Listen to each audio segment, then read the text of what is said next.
Right, we're now moving to very exciting news from the sporting world. More coverage on the Asian Games. We're learning the Prime Minister will be interacting with and addressing the contingent of Indian athletes who participated at the Asian Games this year. Remember, India sent its biggest ever contingent of 600 plus athletes for this Asian Games. Now, we're learning this interaction will actually take place tomorrow at 4:30 at the Major Dhyan Chand Stadium. We'll bring you more details about it in just a second. We'll have a reporter joining us to bring us more details on India's medal tally. This was, as we told you, a 655-member Indian contingent that participated at the Asian Games. They'd set a lofty goal of 100 medals and they met it. India's Asian Game 223 medal tally was 107 medals. That's 28 golds, 38 silver and 41 bronze.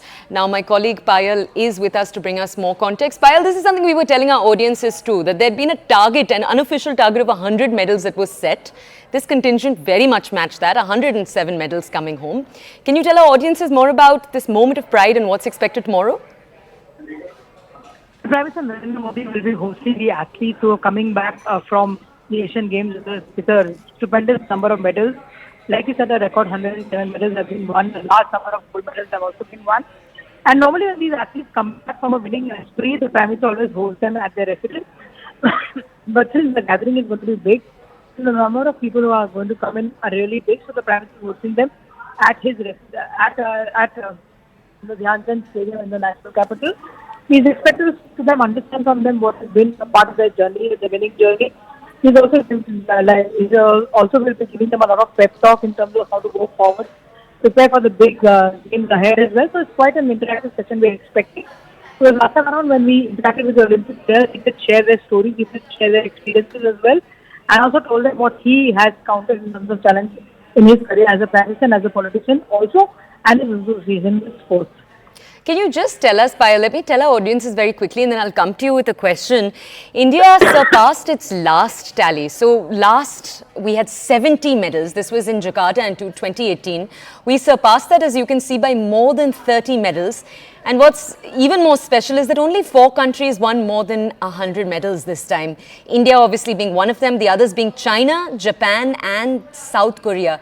Now, Payal, can you tell us more of what the headlines are going to be, what the key takeaways are going to be when the Prime Minister meets these players? Because these are players obviously distributed among multiple sports. We've won medals in multiple different spaces. Can you bring us more context? Yes, it's going to be a very important address to watch out for, because the Prime Minister not only is going to congratulate personally all these medal winners. 107 is a big number, given the fact that India is coming from, like you said, in 2018, which is a 70-odd medals. But the way in which the Indian sport has progressed over the years, especially the fact that we saw a record number of medals coming in, even during the last Olympics that were held, and also the Paralympics that were held, and we saw athletes really excel. So obviously the headline will be from the Prime Minister that you can do it, each one of you can do it. We are there to support you in whatever manner we can.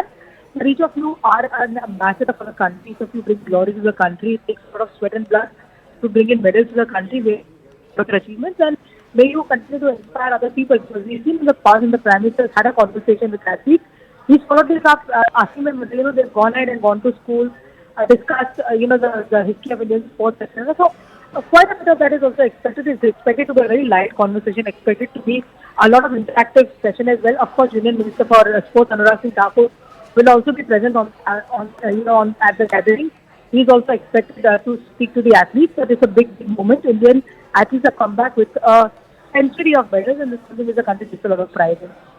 Can you tell our audiences, Payal, what experts had predicted for these Asian Games? To what degree did our performance match that? If you just take a look at the medals, largely they've come in the areas of athletics. This was something that was very much predicted. Also, of course, shooting, rowing. These are really some of the big winners. When you just take a look at that list, archery, wrestling, these are all the areas where this was expected. So the message that's gone home, what has that been to the Sports Ministry, for example? The message that has gone home is that India can do it and Indians can do it, and they've given the right platform, has given the right approach, and athletes can actually win medals as well. Archery is a sport which is very, very ancient to India. It is something that India has known from the Dronacharya age as well. That's something which we were able to showcase to the world. We picked up with athletics in a big way as well. Neeraj Chopra has been a big finding as far as India is concerned. Essentially called the golden boy for no obviously for every possible reason. That's how it is referred to. So each one of them is a pride in itself, and for even those people who manage to scrape through, or people who manage to not win, for them also there's a takeaway saying that you compete. Sometimes you win, sometimes you lose. There's no point of really mulling over your loss. There's no point of sulking over your loss. You represented the country, a country of 140 crore Indians. That's something which the Prime Minister is definitely going to highlight. And hits and misses is something which we're going to also discuss. I'm expecting it will be a two-way communication tomorrow. Payal, thank you for bringing us all of those details. This is a story we're obviously going to continue to track.